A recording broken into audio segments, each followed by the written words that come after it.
आज हम पूरा इतिहास जाएंगे। हरे के सहारा श्याम खाटू हमारा। वीडियो के लास्ट तक बने रहे, एक एक करके सब कुछ इस वीडियो में बताया जाएगा। खाटू श्याम जी भारत के राजस्थान राज्य के सीकर जिले में एक प्रसिद्ध गांव है, जहां पर बाबा श्याम का विश्व विख्यात मंदिर है। ये मंदिर करीब 1000 साल पुराना है, जिसे 1720 में अभय सिंह जी द्वारा मंदिर का पुनर्निर्माण कराया गया था। इस मंदिर में भीम के पौत्र और घटोत्कच के तीनों पुत्रों में से ज्येष्ठ पुत्र बर्बरीक के सिर की पूजा होती है, जबकि बर्बरीक के शरीर की पूजा हरियाणा के हिसार जिले के एक छोटे से गांव स्याहड़वा में होती है। परिचय जाने। हिंदू धर्म के अनुसार खाटू श्याम जी ने द्वापर युग में श्री कृष्ण से वरदान प्राप्त किया था कि वे कलयुग में उनके नाम श्याम से पूजे जाएंगे। श्री कृष्ण बर्बरीक के महान बलिदान से काफी प्रसन्न हुए और वरदान दिया, जैसे जैसे कलयुग का अवतरण होगा तुम श्याम के नाम से पूजे जाओगे। श्री श्याम बाबा की अपूर्व कहानी मध्यकालीन महाभारत से आरंभ होती है। वे पहले बर्बरीक के नाम से जाने जाते थे। वे अति बलशाली गदाधारी भीम और माता अहिलावती के पौत्र हैं। बाल्यकाल से ही वे बहुत वीर और महान योद्धा थे। उन्होंने युद्ध कला अपनी मां तथा श्री कृष्ण से सीखी। महादेव की घोर तपस्या करके उन्हें प्रसन्न किया और 3 अमोघ बाण प्राप्त किए। इस प्रकार 3 बाणधारी के नाम से प्रसिद्ध नाम प्राप्त किया। दुर्गा ने प्रसन्न होकर उन्हें धनुष प्रदान किया, जो उन्हें तीनों लोकों में विजयी बनाने में समर्थ था। महाभारत का युद्ध कौरवों और पांडवों के मध्य अपरिहार्य हो गया था। यह समाचार बर्बरीक को प्राप्त हुए तो उनकी भी युद्ध में सम्मिलित होने की इच्छा जागृत हुई। जब वे अपनी मां से आशीर्वाद प्राप्त करने पहुंचे, तब मां को हारे हुए पक्ष का साथ देने का वचन दिया। वे अपने नीले रंग के घोड़े पर सवार होकर 3 बाण और धनुष के साथ कुरुक्षेत्र की रणभूमि की ओर चल पड़े। सर्वव्यापी श्री कृष्ण ने ब्राह्मण भेष धारण कर बर्बरीक का भेद जानने के लिए उन्हें रोका और उनकी बातों को सुनकर उनकी हंसी उड़ाई कि वह मात्र 3 बाण से युद्ध में सम्मिलित होने आए हैं। ऐसा सुनकर बर्बरीक ने उत्तर दिया कि मात्र एक बाण शत्रु सेना को परास्त करने के लिए पर्याप्त है, और ऐसा करने के बाद बाण वापस तुनीर में ही आएगा। यदि तीनों बाणों को प्रयोग में लिया गया तो पूरे ब्रह्मांड का विनाश हो जाएगा। यह जानकर भगवान कृष्ण ने उन्हें चुनौती दी कि इस वृक्ष के सभी पत्तों को वेद कर दिखलाओ। वे दोनों पीपल के वृक्ष के नीचे खड़े थे। बर्बरीक ने चुनौती स्वीकार की और अपने तुनीर से एक बाण निकाला और ईश्वर को स्मरण कर बाण पेड़ के पत्तों की ओर चलाया। बाण ने क्षण भर में पेड़ के सभी पत्तों को वेध दिया और श्री कृष्ण के पैर के इर्द गिर्द चक्कर लगाने लगा, क्योंकि एक पत्ता उन्होंने अपने पैर के नीचे छुपा लिया था। बर्बरीक ने कहा कि आप अपने पैर को हटा लीजिए, अन्यथा ये बाण आपके पैर को भी वेध देगा। तत्पश्चात श्री कृष्ण ने बालक बर्बरीक से पूछा कि वह युद्ध में किस ओर से सम्मिलित होगा। बर्बरीक ने अपनी मां को दिए वचन को दोहराया और कहा, युद्ध में जो पक्ष निर्बल और हार रहा होगा उसी को अपना साथ दूंगा। श्री कृष्ण जानते थे कि युद्ध में हार तो कौरवों की निश्चित है, और इस कारण अगर बर्बरीक ने उनका साथ दिया तो परिणाम गलत पक्ष में चला जाएगा। ब्राह्मण रूपी श्री कृष्ण ने वीर बर्बरीक से दान की अभिलाषा व्यक्त की। बर्बरीक ने उन्हें वचन दिया और दान मांगने को कहा। ब्राह्मण ने उनसे शीश का दान मांगा। वीर बर्बरीक क्षण भर के लिए अचंभित हुए, परंतु अपने वचन पर अडिग रहे। वीर बर्बरीक बोले, एक साधारण ब्राह्मण इस तरह का दान नहीं मांग सकता है।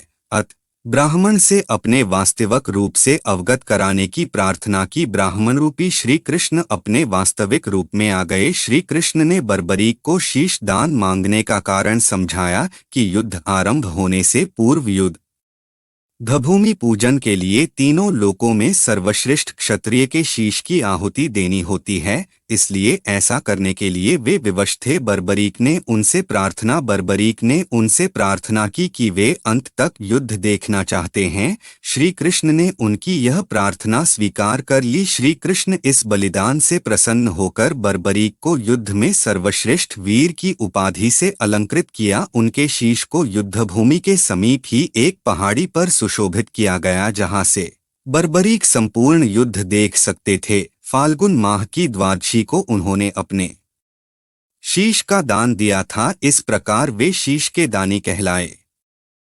महाभारत युद्ध की समाप्ति पर पांडवों में ही आपसी विवाद होने लगा कि युद्ध में विजय का श्रेय किसको जाता है। श्री कृष्ण ने उनसे कहा, बर्बरीक का शीश संपूर्ण युद्ध का साक्षी है, अतएव उससे बेहतर निर्णायक भला कौन हो सकता है। सभी इस बात से सहमत हो गए और पहाड़ी की ओर चल पड़े। वहां पहुंचकर बर्बरीक के शीश ने उत्तर दिया कि श्री कृष्ण ही युद्ध में विजय प्राप्त कराने में सबसे महान पात्र हैं। उनकी शिक्षा उपस्थिति युद्धनीति ही निर्णायक थी। उन्हें युद्धभूमि में सिर्फ उनका सुदर्शन चक्र घूमता हुआ दिखाई दे रहा था, जो शत्रु सेना को काट रहा था। महाकाली कृष्ण के आदेश पर शत्रु सेना के रक्त से भरे प्यालों का सेवन कर रही थीं। श्री कृष्ण वीर बर्बरीक के महान बलिदान से काफी प्रसन्न हुए और वरदान दिया कि कलयुग में तुम श्याम नाम से जाने जाओगे, क्योंकि उस युग में हारे हुए का साथ देने वाला ही श्याम नाम धारण करने में समर्थ है।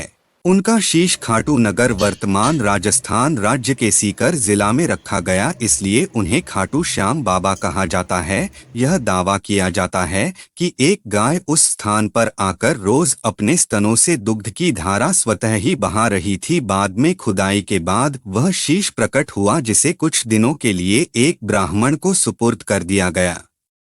एक बार खाटू नगर के राजा को स्वप्न में मंदिर निर्माण के लिए और वह शीश मंदिर में सुशोभित करने के लिए प्रेरित किया गया। तदंतर उस स्थान पर मंदिर का निर्माण किया गया और कार्तिक माह की एकादशी को शीश मंदिर में सुशोभित किया गया, जिसके रूप में मनाया जाता है। मूल मंदिर 1027 ई में रूपसिंह चौहान और उनकी पत्नी नर्मदा कंवर द्वारा बनाया गया था। मारवाड़ के शासक ठाकुर के दीवान अभय सिंह ने ठाकुर के निर्देश पर 1720 ई में मंदिर का जीर्णोद्धार कराया। मंदिर इस समय अपने वर्तमान आकार लिया और मूर्ति गर्भगृह में प्रतिस्थापित किया गया था। मूर्ति दुर्लभ पत्थर से बना है। खाटू श्याम आज के समय में कई परिवारों की एक बड़ी संख्या के कुलदेवता है।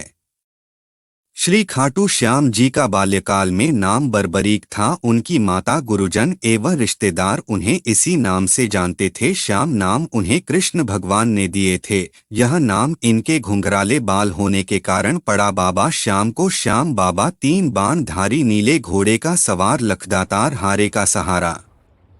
लखदातार हारे का सहारा शीश का दानी मोरविनंदन खाटू वाला श्याम खाटू नरेश श्याम धनी कलयुग का अवतार कलयुग के श्याम दीनों का नाथ आदि नामों से भी पुकारे जाते हैं। कुछ अन्य नाम से पुकारे जाते हैं। आओ जानते हैं खाटू श्याम के 11 पवित्र नाम। जय श्री श्याम, जय खाटू वाले श्याम, जय हो शीश के दानी, जय हो कलयुग देव, जय खाटू नरेश, जय मोरवे, जय हो खाटू वाले नाथ की जय, मोरविनंदन श्याम लीले के अश्वार की जय, लखदातार की जय, हारे के सहारे की जय, श्याम बाबा, ये सब नाम से पुकारे जाते हैं। आप किस नाम से जानते हो कमेंट में जरूर लिखो। जय हारे का सहारा श्याम बाबा हमारा, श्री मोरविनंदन खाटू श्याम जी।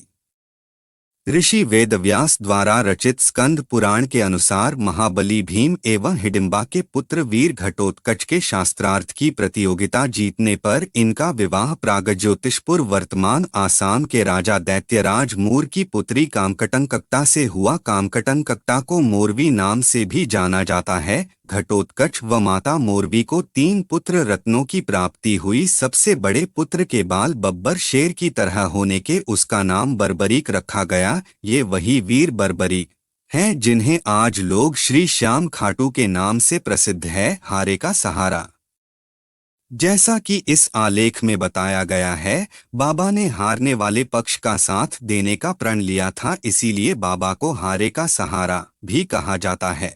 हारे हुए की तरफ से युद्ध करने की प्रतिज्ञा। दादी माँ हिडिंबा से मिले आदेश के कारण ही भगवान श्री कृष्ण की मन में उठी समस्या के कारण ही बर्बरीक व बाबा के शीश को भगवान वासुदेव द्वारा मांगा गया, क्योंकि एक तो कुरु सेना 18 दिनों से पहले खत्म नहीं हो सकती थी तथा अन्य तथ्य यह था कि महाबली बर्बरीक हारे हुए कमजोर की तरफ से युद्ध करते, इसलिए अंत में महाबली बर्बरीक के इलावा कोई नहीं बचता।